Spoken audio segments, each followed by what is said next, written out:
I don't really believe in hell, so this is more of a story of personal hell, which I just mentioned was a really bad bout of long-term unemployment a decade ago during the Great Recession. Yeah, I worked for a company that made igniters for heating systems and grills and things like that. So we relied heavily upon consumer products. So we relied heavily upon a healthy housing market in order to succeed. Well, after 3 straight months, I found out in an engineering meeting that we were $300,000 in the red. A week after Election Day, I got laid off. It was one of the worst, absolute worst experiences of my life. Going to the same job interview that you'd just gotten turned down for a second time. I've had that happen. Temp jobs that just dead end on you, opportunities that, like even the slightest little opportunity for a job, it was like going to cattle calls and things like that. Anyhow, this happened for like 2 years, and it really did a toll on my personal, like my mental health and my marriage ultimately. So finally, after what seemed like the umpteenth job fair, I finally landed. It was a temporary job. It was an assembly, so it was not the greatest, it wasn't exactly something that required a degree or even a technical skill, but it paid the bills. So all I had to do was go through the interview. The interview was cake, that's fine, all my references checked out. And I was doing the paperwork and it was time to take the drug test. So went into the office and, or the bathroom in the office, took the test, handed it to the employer. He comes back 2 minutes later and goes, "You tested positive for methamphetamine." And I went, "Yeah, me, method."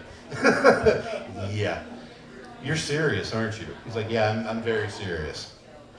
And I said, "That's impossible. I've never even touched this stuff. I've never even been around it." So he goes, "Well, are you on any prescription medications that could be messing with the test or whatever?" And I said, I it's possible. I don't think that anything that I was taking at the time would have come up as meth, though.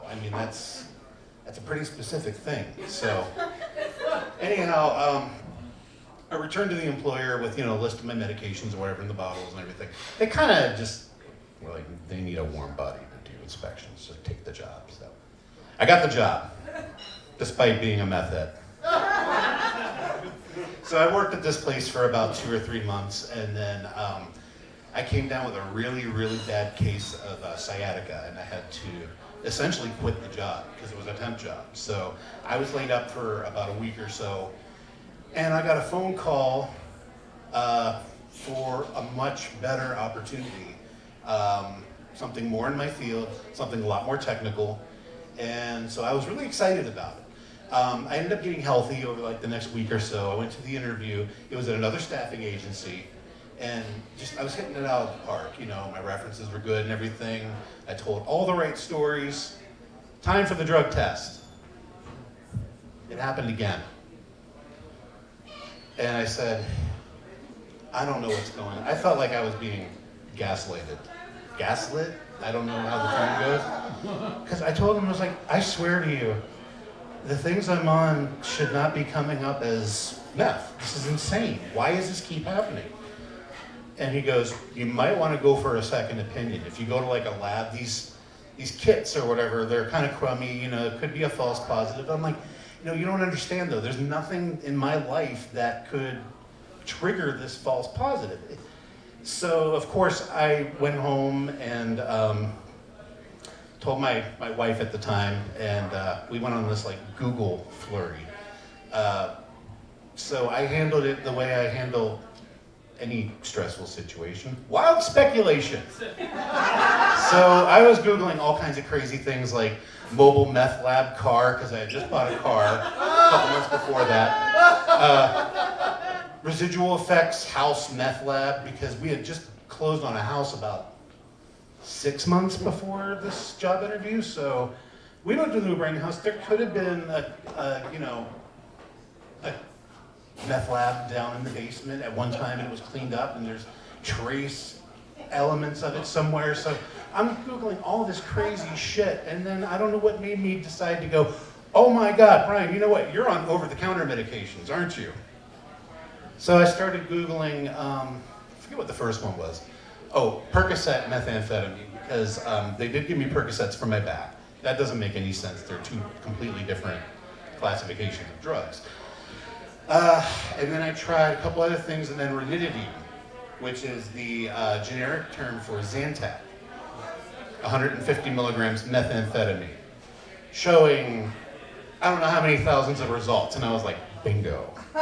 So I called my doctor and told her, what was going on. I needed to take it. I needed to get an order for a drug test, like a real urine test. And so I went to go see her, and she said just that weekend she was at a seminar that was about, I guess, false positives on drug tests, and methamphetamine on those cheap urine sample kits or whatever they give to like employers or whatever. All it does is it kind of looks for like the molecular structure or whatever, and I guess the molecular structure of meth and Zantac are extremely similar. She goes, now if you go to a real lab, they're going to test for that sort of thing. You should be okay. So I take the test. A couple days later, it comes back negative for everything. I got the job, and I'm still there 7 years later. So now, not even once, not even twice. Thank you.